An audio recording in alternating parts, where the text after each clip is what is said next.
of a lovely sequence of flowing manoeuvres that will all pull together. Enjoy the show. This is in the top floor of his house. Just coming into land, Uncle Bob coming in from the left. And generally we're saying he's giving us a big wave wonderful there, wave. ladies and gentlemen, to Uncle Bob Grinstead.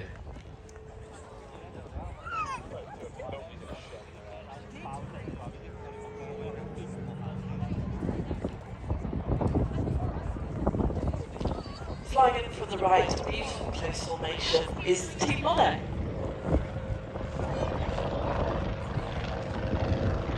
And throughout today you'll see the aircraft bouncing around a little bit. This is caused by the beautiful sunshine we've got today, causing a few thermals coming up to the top of the trees. So the aircraft... Again, powered by a VW engine. We have a number of aircraft here at Midlands that will be flying with converted VW engines.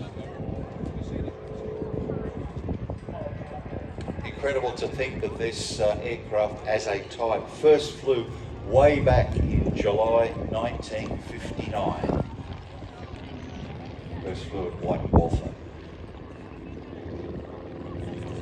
Designed with simplicity in mind in every aspect. Runs the Flying School, Airfield and Annual Show there. Ben's display pilot, drop pilot for parachutists all over the UK, flying the Cessna Caravan. Somewhat more powerful and larger than this. I think he's having a bit more fun with this London, isn't he? This is the VW engine.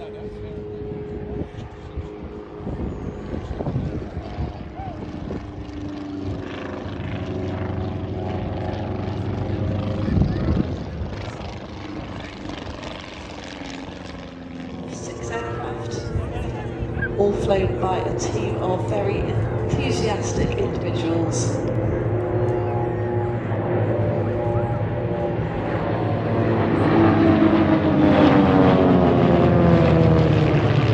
Lead today is Simon Shirley, and the rest of the team is Pete Wells, Barry Winnett, Gerald Williams, Russ Inkwell and Mark Sullivan.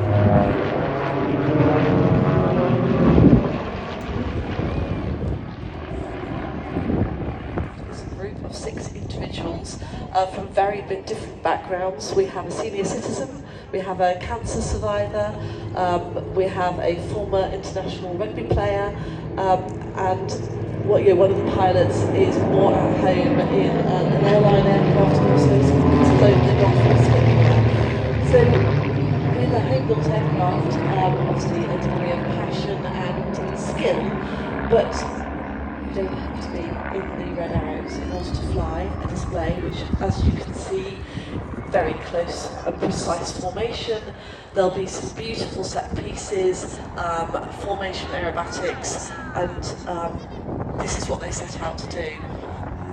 Today the team is flying the Vans RV8, and it is a kit-built, home-built machine, powered generally by a 180 to 200 horsepower light engine.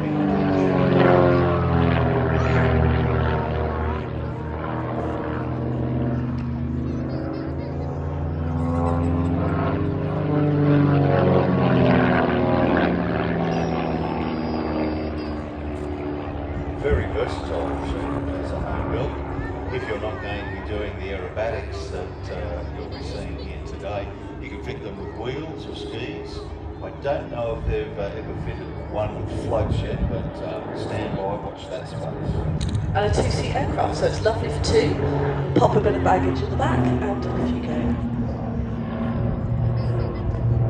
Has an incredible range too, about just under 820 miles.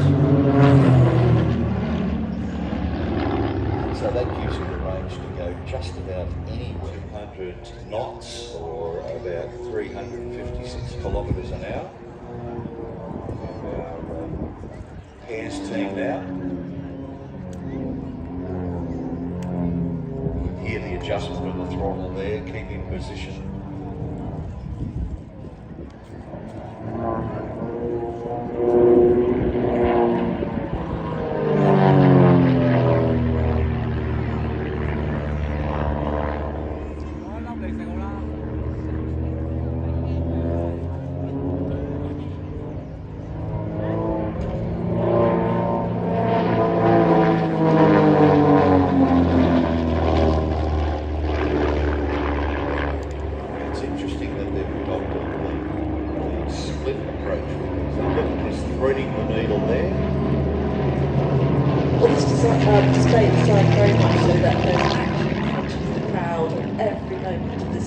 spectacular display. That requires a huge amount of skill. That I think that's called the cyclone. Takes control and everybody else has their eyes on number one. Right, another opportunity with your cameras, ladies and gentlemen. I know you have them ready at every moment.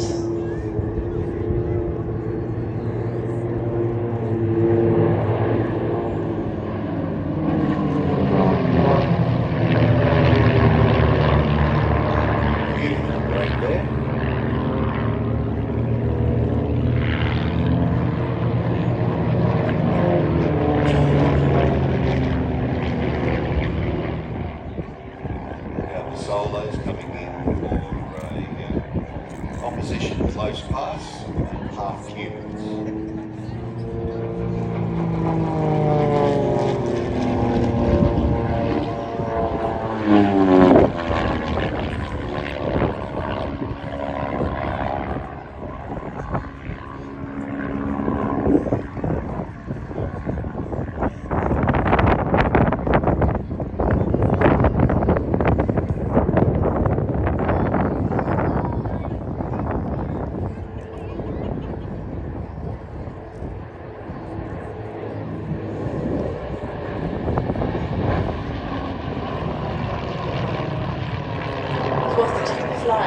The leader is calling out all the manoeuvres in a very clear and crisp way, calling all the smoke on, smoke off calls that you're hearing, and keeping the whole team positioned in the right place, calm. He is the one that is flying the entire formation. Everyone is lining up on board.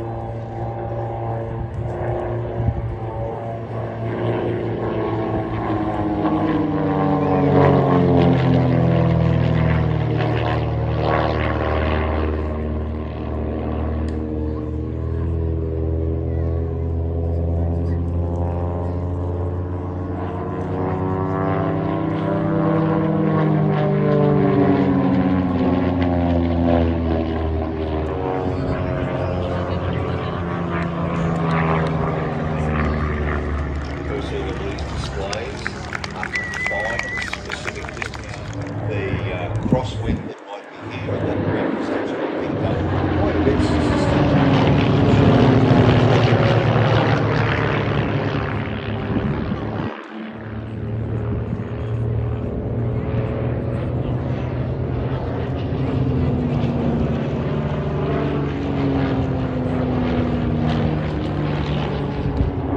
Delta quarter clover into a downward bomb burst. Get your cameras ready, everybody.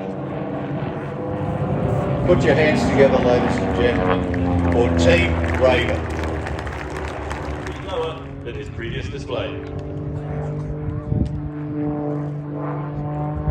DJ now regains his airspeed and pulls up into another quarter clover. As he goes over the top, he achieves 1,300 feet.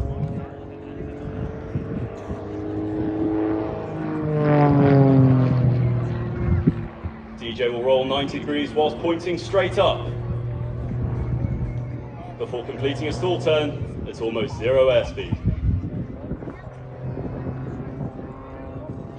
DJ is now serving in the Royal Air Force, and when not displaying, he was responsible for training qualified military pilots to become instructors on the Grob Tutor. During his varied career, DJ has amassed over 6,000 flying hours on 50 different aircraft types.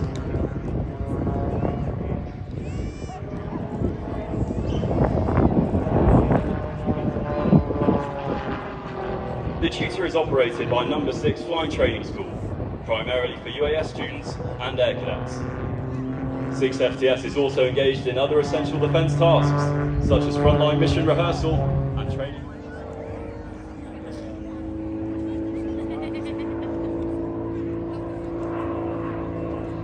As he pulls up, he is subject to 5G.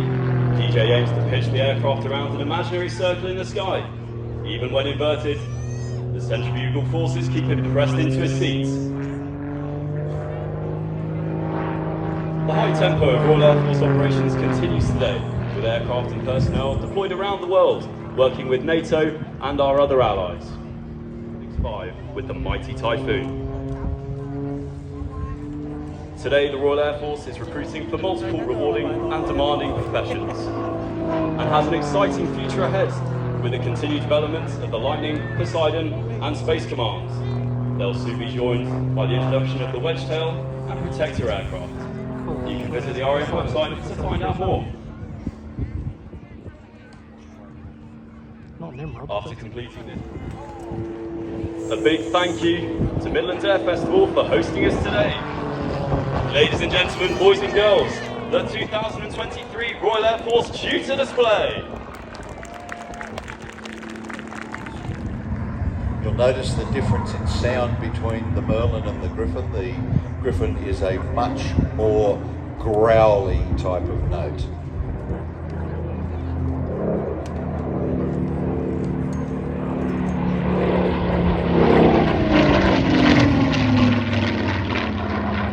Spitfire flown today by Chris Hadlow and the Mustang by Alastair Williams. I had the pleasure of working with Chris Hadlow a few years ago, and his one dream was to one day fly the Spitfire. Former RAF pilot, and also works with the team at Ultimate High Performing, providing advanced flight training. And he especially also lost Top Gun flight experiences, but he has realised his dream.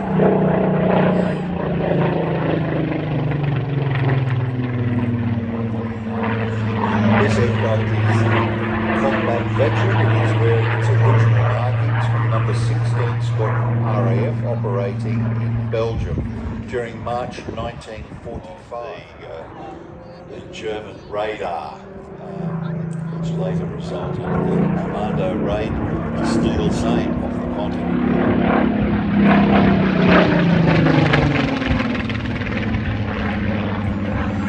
So Peter, many Spitfires that we see are in a camouflage colour, but this is in a rather fetching dark blue-grey colour. Yep, that is called photoreconnaissance blue. And if you look up vertically, as you go from the horizon to high altitude, you can see that that blue deepens and deepens. The blue colour on the Spitfire is supposed to mimic that of the surrounding sky, giving it a degree of immunity.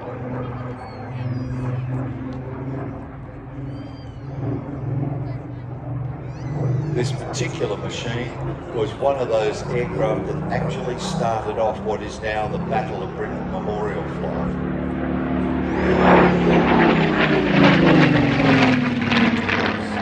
One of three teams that were part of what they thought of what is now the BBMF. Griffin, very much different to the Merlin. Rotate the opposite direction.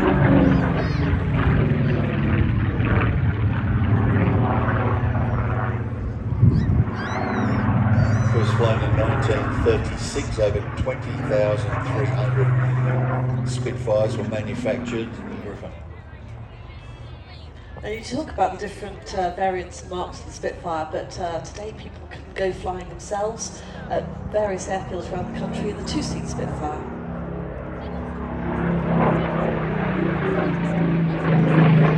Beautiful display. It's incredible to think that we can actually experiment.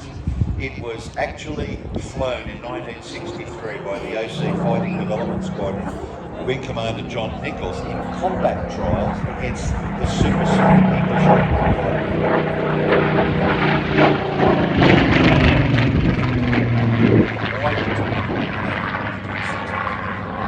At that time, there was what was called confrontation between the Allied forces and the Malayans, because in the Western Desert. We have a Mustang inbound from the right.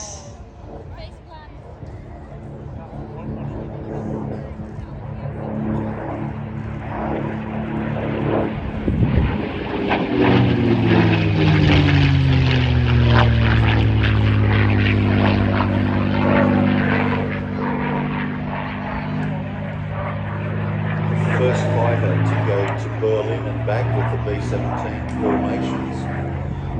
First flew in October 1940 and resulted from a counter proposal by North American Aviation to the British Purchasing Commission. And they produced the Mustang at the same time that they were requested to build the Curtiss P-40, but it was a better aircraft. And the marriage between the North American Mustang design, incorporating that laminar flow wing, and the Rolls-Royce Merlin became a world beater.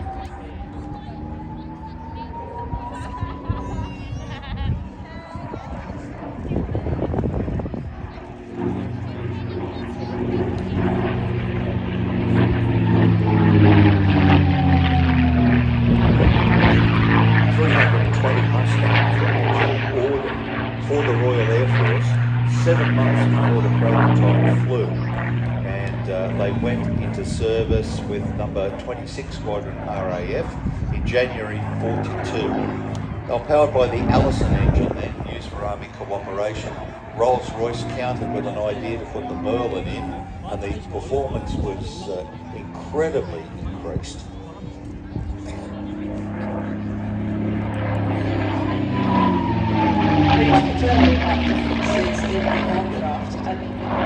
Lightweight models produced as well as prototypes, culminating in the H model, which went into production. This aircraft is painted up in some very special markings, and those are of Don Blakesley, and he at WDC, C for Charlie, was his individual aircraft code. Why? Because he called himself the chief cook and bottle washer. He flew more missions against the Luftwaffe than any other US Army Air Force pilot.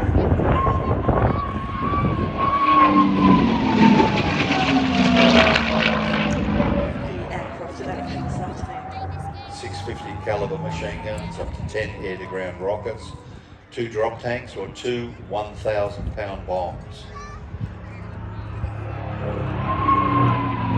Very highly capable aircraft. Used both here in Europe, very long-range VLR missions undertaken from places like Iwo Jima with the B-29 bombers to Japan. Some of those missions could be up to 8 hours.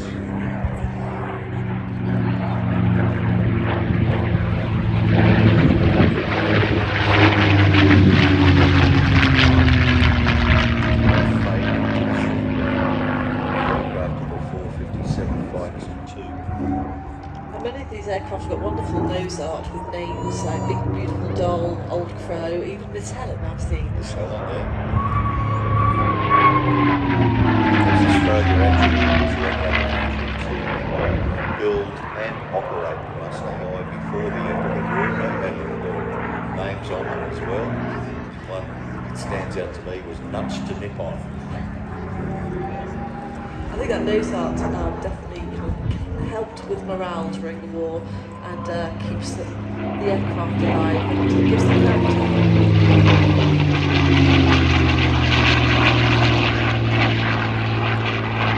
Certainly it's true. Once you hear this,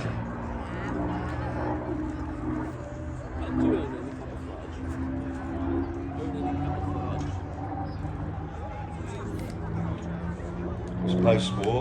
The aircraft certainly didn't stop flying then, and they were operational with over 30 different military air arms.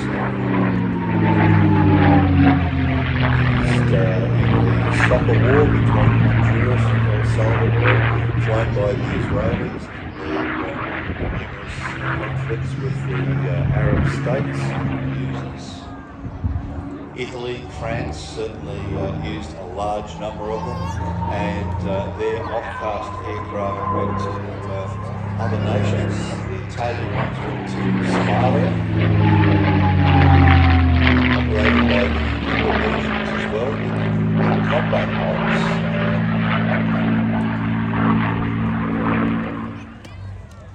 Taking off in front of us are the Gyro duo.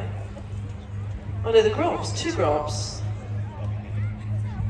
They're just heading off to position for their display. And once they clear the area,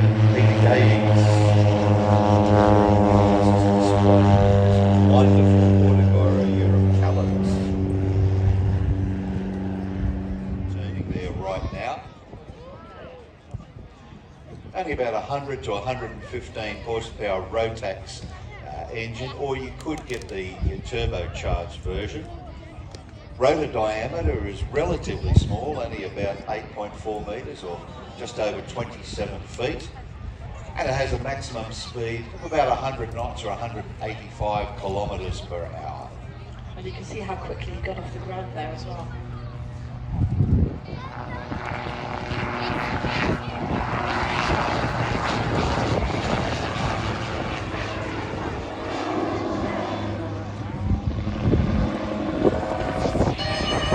Who waves best, from the left or the right side of the commentary position? I can see lots of arms up to my left. Well done, everybody. Big wave to Pete Davis up there.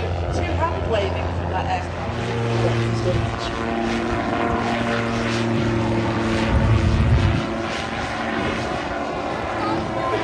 Very highly experienced. He's been flying for well over 33 years. It was first issued the Gyroplane Display Authority in 1991. Has performed at major air show displays in the UK, New Zealand, Europe. Well over 3,000, I'll call them gyroplanes, gyrocopters. And he was the winner of the first British Gold Collegiate Award.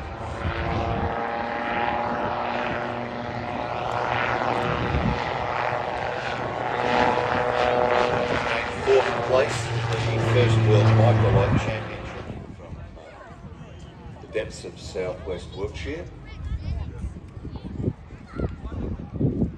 They have 4 aircraft in total. They have these 2 grobs. They also operate a silence twister, which looks like a home-built single-seat Spitfire, and also a grob twin-aster 2-seat Aerobatic glide.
This display has incredible versatility.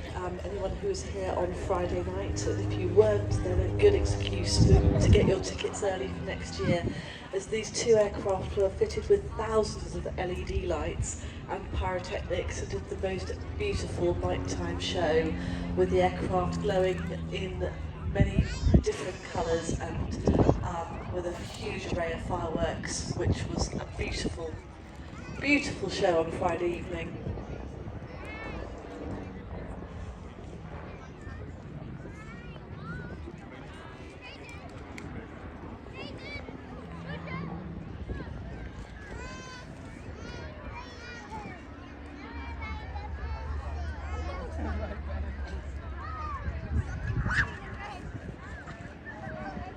for Ukraine.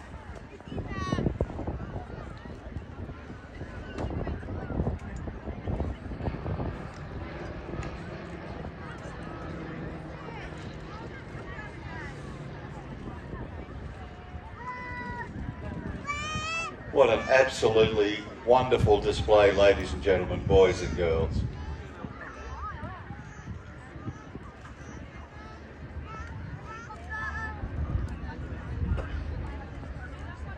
So the aircraft Has a max speed of 170 knots or 310 kilometres an hour and a range of about 195 nautical miles.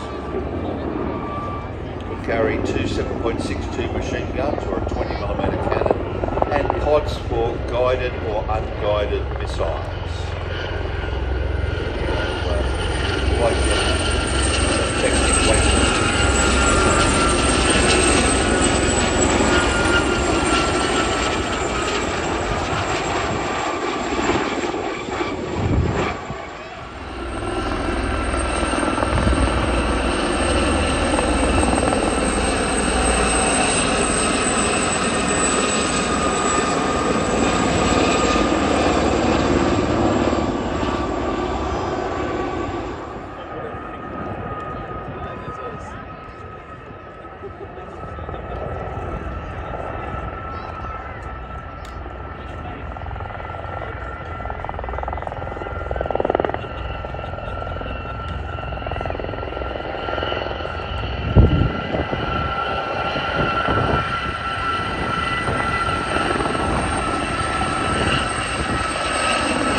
Now with the RAF, flying C-17 to number 99 Squadron at Bryce Norton.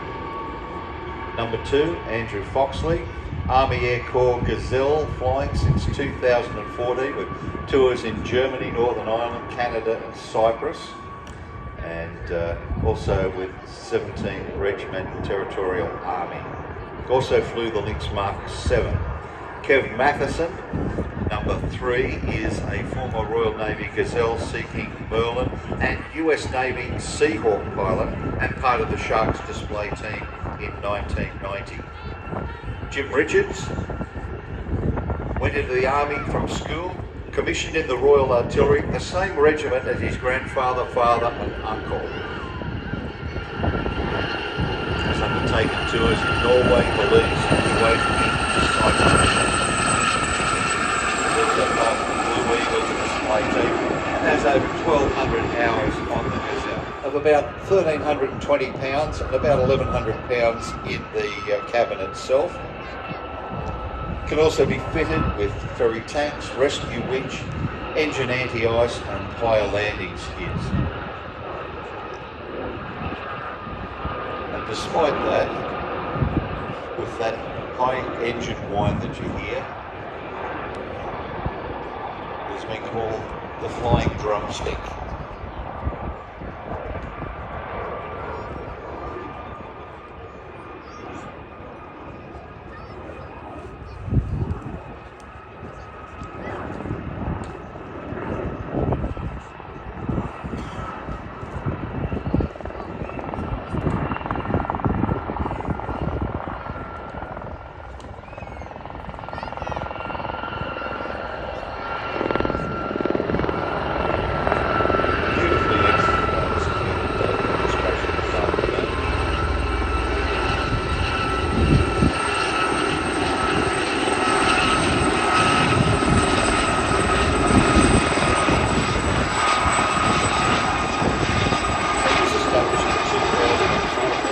Restoring a Lynx to airworthy condition for airshow display.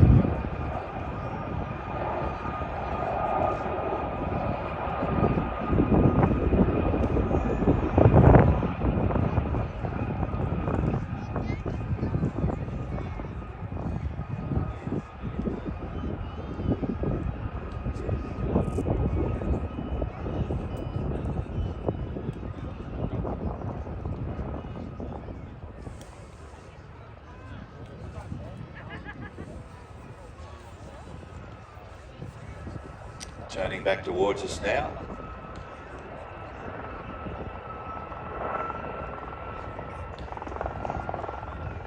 With Tim Gray in the lead in that Boston down machine.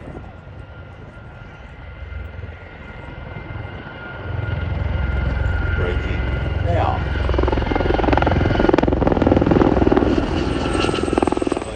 Ladies and gentlemen, look behind, coming around from behind to our right. Unleash the dragon.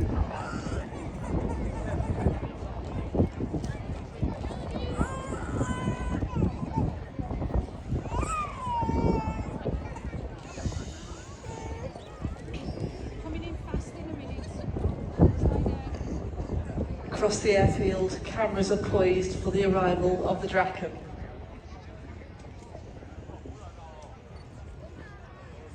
Coming in, approval to commence display. Again, just warn any little kiddies about the noise that might be generated.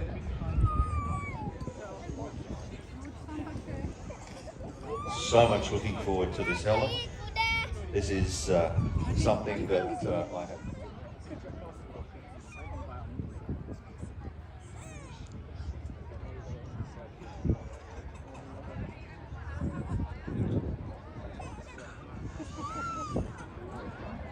There he is, ahead of us now.